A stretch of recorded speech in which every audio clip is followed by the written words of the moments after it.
फिर तो बवाल होगा। वोटिंग राइट्स छीनने से तो फिर मतलब जिसको बोलते हैं कि गणतंत्र, इसको गणतंत्र कैसे बोल सकते हैं आप? तुम जितना नंगा नाच करना करो, जम के करो। केंद्र में सरकार है, ये सरकार सबको अपने हिसाब से मने पंगु बनाना चाह रही है। कोई सरकार से खुश नहीं, हम किसी को वोट ही नहीं देंगे। वो क्या जा खुश मोदी, फिर इसे मोदी आएगा। सारा चीज मोदी करे तो मोदी ना करेगा तो हम करेंगे। अरे वो सब खत्म है, वो सब।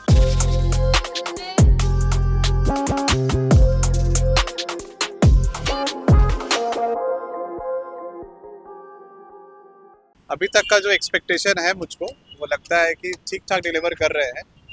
पर थोड़ा सा ये चीज़ है कि ऑपोजिशन को थोड़ा सा स्ट्रांग होना चाहिए, खास करके इस वक्त में, क्योंकि जैसा सीन चल रहा है आज के समय में, मुझे एक्सपेक्टेशन है कि अगर बहुत ज़्यादा प्रचंड बहुमत आएगा तो बुलेटिन हो सकता है।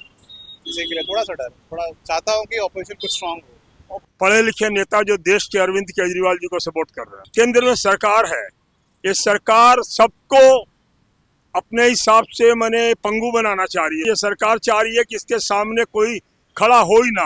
अगर कोई गलत कर रहा है, अगर इस सरकार में जाके एक्सेप्ट कर लेते, इसमें शामिल हो जाता, तो उसके सारे गुनाह माफ है। और अगर आप कुछ नहीं किए और अगर आप इनकी बात नहीं मान रहे तो आपको ईडी कई केस लगा के अंदर कर देंगे। मोदी जी ज्यादा गलत किए, अच्छा कम किए। जनता को तो ये खाली बहला रहे, फुसला रहे हैं। दिल्ली में मैंने कांग्रेस और हमारे आम आदमी पार्टी में 3-4 का रेशियो सेट हो गया है। ऐसी कोई बात नहीं है। जो जिसको सपोर्ट कर रहा है, लोकतंत्र में सब कोई फ्री है, ऐसी कोई बात नहीं।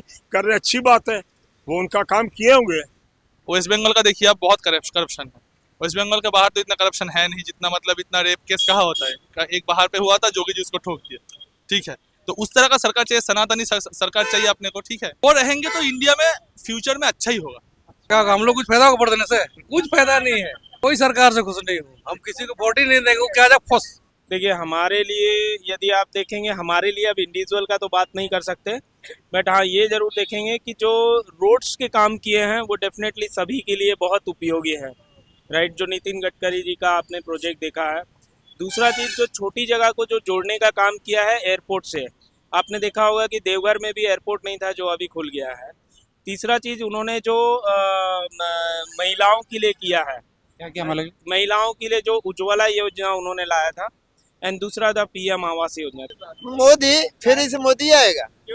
सारा चीज मोदी करे तो मोदी ना करेगा तो हम करेंगे। अरे वो सब खत्म है, वो सब। हर चीज तो मोदी कर रहा है। क्या कर रहा है?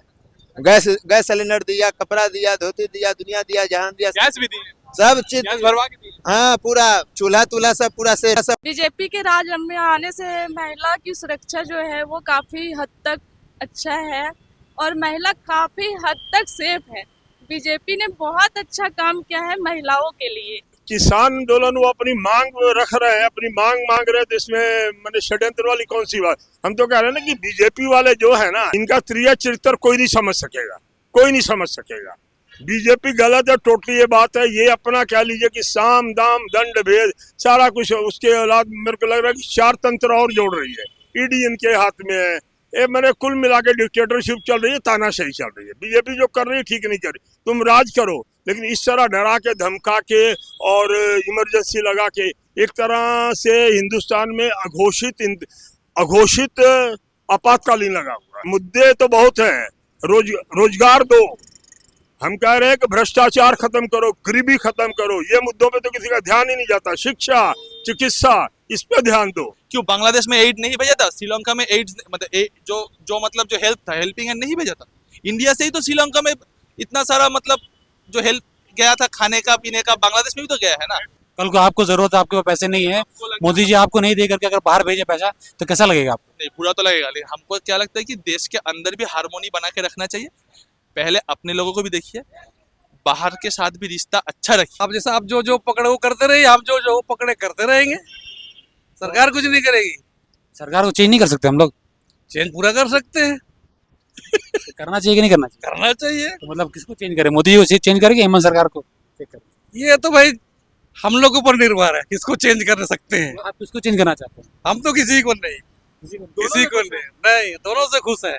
कोई भी आ जाए, हाँ, कोई फर्क नहीं पड़ता। फर्क पड़ा ही नहीं। ऐसे बहुत सारे चीज हैं जिसको यदि काउंट कराने बैठेंगे भी तो बहुत सारा टाइम लग जाएगा। तो यदि कोविड के समय का आप सीन देखेंगे, बिकॉज लोकसभा जब देख रहे हैं तो हम प्रीवियस 5 ईयर देख लीजिए और अभी आने वाले सालों के लिए भी देख लीजिए, तो ऐसा कोई जगह नहीं है कोविड में कि कोई राज्य या कोई राज्य, गांव या डिस्ट्रिक्ट छूटा होगा जिसमें काम नहीं हुआ है कोविड से रिलेटेड या राहत नहीं मिली है। तो ये हमारे देश की बहुत बड़ी उपलब्धि है कि कोविड को जिस तरह से हैंडल किया है। महंगाई तो देखिए, जिस तरह से महंगाई साइमल्टेनियसली बढ़ता ही है, राइट।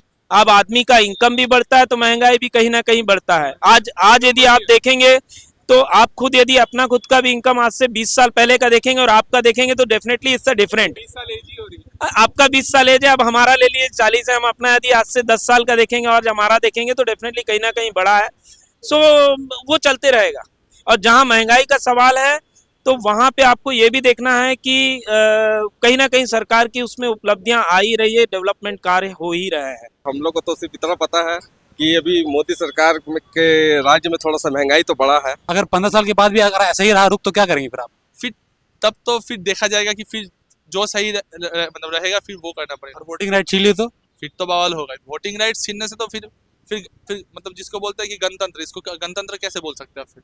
कई विश्लेषकों का मानना है कि बहुत सारे कॉर्पोरेट्स जो हैं जो चंदा देते हैं उनको राजनीतिक पार्टियां फायदा पहुंचा सकती थी। फायदा तो पहुंचा। जियो को ही देखिए, डिमोनेटाइजेशन के टाइम पे जियो जैसा एक कंपनी का पैदा हो गया। अभी 11 लाख करोड़ जो है कॉर्पोरेट का माफ किए मोदी जी, लेकिन किसानों का वो माफ नहीं किया। उसके लिए क्या वो करना पड़ेगा कि देखिए, किसानों को हेल्प नहीं करेंगे तो देश कभी आगे नहीं बढ़ सकता है। सिर्फ कॉर्पोरेट से देश नहीं बनता है। तो वही तो मोदी जी कर रहे हैं, तो हम लोग क्यों सपोर्ट कर रहे हैं? नहीं, हमको जैसे एक फेज उन्होंने किया है 10 साल में, अब उनको अगले 5 साल में हमको लगता है कि जो पिछले 10 साल में जो कुछ भी छूट गया है ना, वो अगले 5 साल में उसको वो भी सुधारना चाहिए। फिर जाकर तो एक कॉम्पैक्ट इकोनॉमी बनेगा ना। और बाकी इनका मुद्दा एक ही है, जब मंदिर बना दिए तो मंदिर से क्या धन बरसेगा? मंदिर क्या चीज है? मंदिर मंदिर मंदिर मंदिर। इसमें जो कुछ लोग जो धार्मिक प्रवृत्ति के लोग हैं या धार्मिक लोग हैं तो वो तो इनका वोट पक्का हो गया। लेकिन सवाल ठीक है, धर्म जो है, धर्म का होना भी जरूरी है, हमारी आस्था बनी रहनी चाहिए, लेकिन उसी के इर्द गिर्द सारा कुछ मत ना ले आओ। अरे यार, जो चीजें करनी है, आज रोजगार कहाँ गया है? हैं? आज 2004 से हमारे जो स्वर्गीय अटल बिहारी वाजपेयी जी थे, वो पेंशन खत्म कर दिए। जो 60 साल के नजदीक थे उनको ट्रेन में कंसेशन दिया जाता था, वो क्यों खत्म किया? पहले इसका जवाब दे दे मेरे को। उनकी उंगलियों पे ना चली एजेंसी स्वतंत्र है। तो भाई तो कहेंगे ना, तो चोर थोड़ी बोलेगा कि हम चोर हैं। भैया थोड़ी बोलेगा कि हम चोर हैं, वो तो बोलेगा ही। वो तो जान ही रहा है, हमको जो काम करवाना उसको पूरी छूट दी गई है। उसको कहा गया कि तुमको एकदम जितना नंगा नाच करना करो, जम के करो, लेकिन जो है बीजेपी को जो है तुम्हें आगे रखो, बस यही चीज है। बुलेटिन करने के लिए 400 सीट का बहुत जरूरत है, ठीक है, वो चीज़ नहीं होना चाहिए। मुझे ऑपोजिशन, एक स्ट्रॉन्ग ऑपोजिशन अभी के समय में चाहिए। जैसे कि मैं सुन रहा था रिसेंटली कि जो हमारे ऑपोजिशन है एक नया कांग्रेस का गठन करना चाह रही है। अगर वो करते हैं तो हमें उसका भी थोड़ा समर्थन देना चाहिए, क्योंकि हमें ऑपोजिशन क्रिएट करना चाहिए। अगर आप थोड़ा हिस्ट्री पीछे खंगालिएगा तो ये जो हमारा कांग्रेस जो आप देख रहे हैं, इट वाज इनिशियली कांग्रेस आई, जिसको हम लोग कांग्रेस इंदिरा कहते थे, और अभी जो कांग्रेस है वो उसी का ही चल रहा है। पर जबकि अगर कांग्रेस का गठन अगर आप देखिएगा 1880s के आसपास का, 85 का, तो उसमें कोई मतलब परिवारवाद नहीं होता था। टैक्स का स्लैब थोड़ा सा इम्प्रूवमेंट चाहिए हमको। जैसे टैक्स का जो स्लैब बनाया गया है ना, टैक्स का जो स्लैब है, वो टैक्स का स्लैब हमको जो लगता है कि मतलब जो रेंज है, वो रेंज में थोड़ा सा और सुधार लाना चाहिए। जैसे इस बार जो टैक्स का जो स्ट्रक्चर जो आया था, वो वाला टैक्स का स्ट्रक्चर में कुछ नया स्लैब ऐड किया गया है, लेकिन उसमें आप देखेंगे तो ओवरऑल बेनिफिट कुछ नहीं है। फाइनेंस मिनिस्ट्री को थोड़ा सा टैक्स के ऊपर जो टैक्स का जो स्लैब है वो थोड़ा सा इस तरह से सोचना चाहिए कि बस नीचे वाला ही देते जाए और ऊपर वाला उतना लिमिट तक 30 लाख 40 लाख, कितनों का इनकम है 30 लाख 40 लाख, उतने तक जाते जाते ही तो आदमी टैक्स में ही तो सारा पैसा कट जाएगा। अगर महीने का 60,000 का सैलरी है और आपको 6,000 का टैक्स लग रहा है, तो फिर तो वो लाजमी नहीं है ना, फिर तो वो लाजमी नहीं है। तो टैक्स स्ट्रक्चर के ऊपर सुधार करना चाहिए, ताकि टैक्स केवल एक जो मिडिल क्लास है उससे ही ना कटे, सारे से इक्वली कटे, ऐसा स्लैब बने।